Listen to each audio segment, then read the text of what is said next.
The government has terminated the national state of disaster on electricity supply constraints with immediate effect. It was declared earlier today by the Cooperative Governance and Traditional Affairs Minister Thembisile Nkadimeng. The declaration was made in February by President Cyril Ramaphosa to help deal with the extended power outages, to empower government to bypass regulatory hurdles, to repair broken plants and to procure emergency electricity, to end blackouts that sometimes lasted 12 hours a day. It had been legally opposed by some civil society groups, saying government had had enough powers at its disposal to deal with the crisis. The minister joins us now. Good evening and welcome to you. Thank you for joining our program. Besides the appointment of the electricity minister, what in your mind are some of the material benefits, or have been the material benefits, of the state of disaster? Thank you very much, and good evening to your viewers as well. There have been quite a number of benefits, particularly the service delivery points. I mean, you could imagine, for example, our electronic machinery at our SASA pay point, as I'm saying, they're electronic. So it means access to people needs to be made sure that it happens as prompt and as real time as it is. Benefit to municipalities, like in the use of wastewater treatment plant, the maintenance of their machinery, because constant breakages and of electricity does damage day-to-day functioning of such institutions. The same as municipalities and schools being able to procure tankers, for example, to ensure that there's water for their learners and water for their patients, and that has also been capacitated by the management of the disaster itself. So when we look at the impact of load shedding, we go beyond a light getting dark or the place, the space getting dark, but what else is dependent on the supply or the sustainable supply of power in any institution that government and even business run. Yes, there might have been disagreements or challenges, but there are also business institutions that wrote to government and request that there must be a state of disaster that must be declared. The same as SMME is looking into how to assist businesses in the particularly small businesses who have been affected by load shedding. It means there is a space of what needs to be done by government to ensure that it protects people, one, by supplying power, but when there are such challenges, enable government to put systems and processes in place to always be assisting people on the ground. All right, so just two things emanate out of what you just shared with us, Minister, and the one is, how much money, ballpark, has been spent on some of this emergency support? And the second part, which is, now that the state of disaster has been lifted, are these entities, all of them that you just mentioned, better off and able to do it without emergency funds from the fiscus?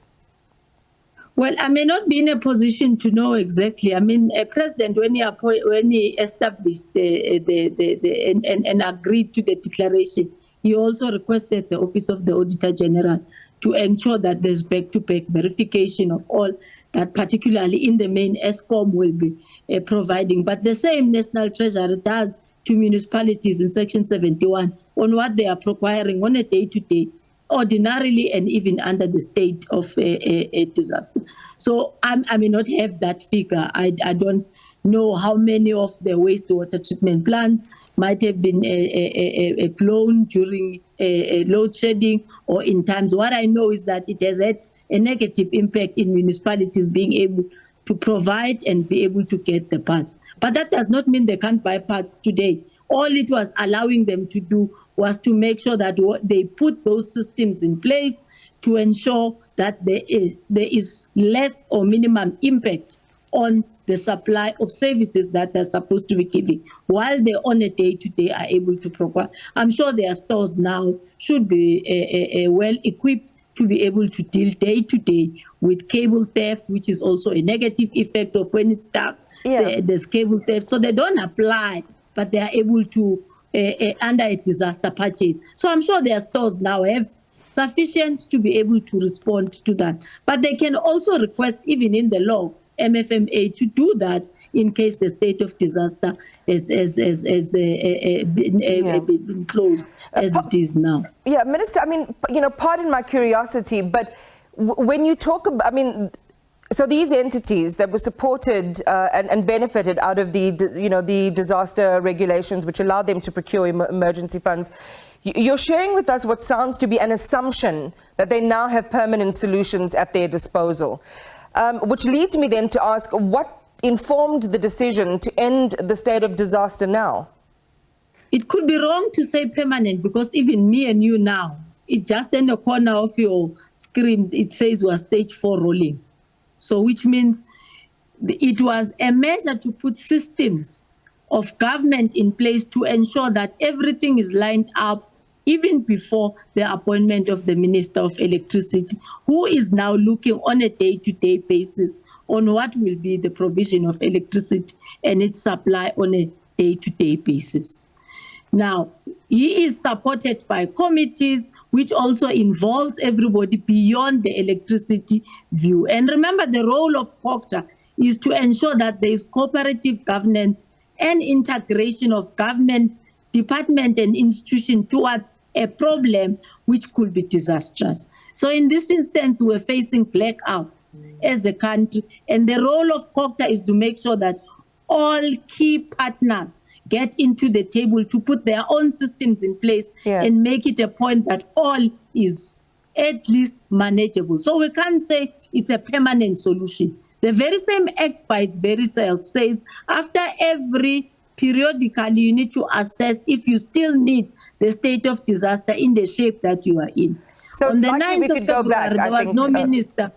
On the 9th of February, there was no minister of electricity. On the 6th of March, there was a minister of electricity. And they registered their own systems, their gains, their NECOM, their crisis committee on energy. His visit, actually he has a press conference tomorrow to outline the difference between February and March today of the progress that they've been able to make, which necessitate why we periodically have to review government decisions in this instance. Right. The so it's possible, Minister, you're saying there could be another state of disaster on electricity? Well, as I'm saying, I mean, one can never rule it out. Okay. There can be another state of disaster on anything, on floods, on electricity. Right. Yes, circumstances necessitate that government must periodically review the state in which it is at as it services its people and take through cabinet informed decisions on what must happen next.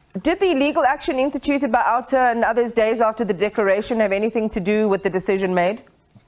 Well, no, it doesn't. We get challenged as government on a day-to-day. A human settlement wants to build houses somewhere. There will be an association which says there are frogs which are residing there. Please stop. If they can move to another area, they will close that case and not go for litigation. The point here is you cannot continue to go to court when government is already in a process of improvement in the area of reviewing of what was done during the state of disaster. And then we take government money and go to court to defend the issue which we know we are reviewing and we are seeing signs. But we may come back at any other time, as you say, and maybe the circumstance will be worse, or we may not even come back in disaster as in a form of electricity or energy declaration of state of disaster.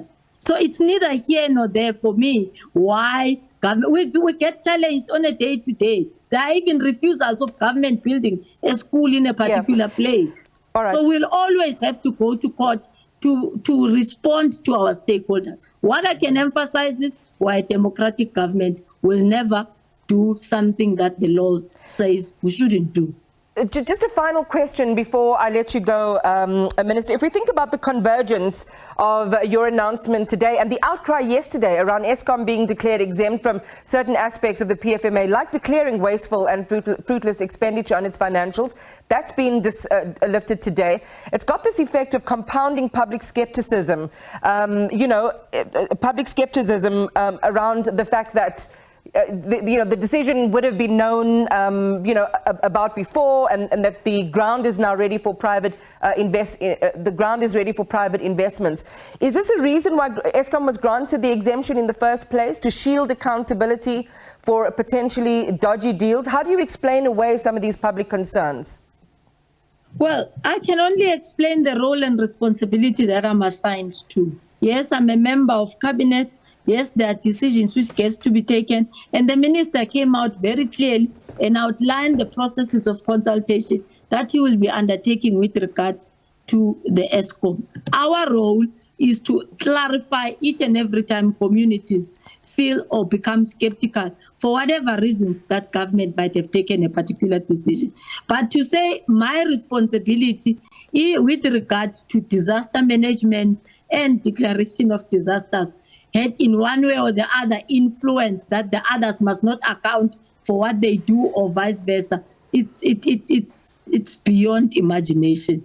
Ours is to coordinate and make sure that systems of government are aligned properly in line with the IGR, which is the Intergovernmental Relations Framework, and the Minister of Finance to ensure that he or she budgets appropriately, follows measures of the PFMA to ensure that we are accountable to the citizens and to the state institutions that are supposed to hold us accountable for every penny that we utilize. I guess you should be able to get that on the table as well. I wish we had more time, but we're out of it. Minister, thank you for talking to us tonight. The CoGTA Minister, Thembisile Nkadimeng.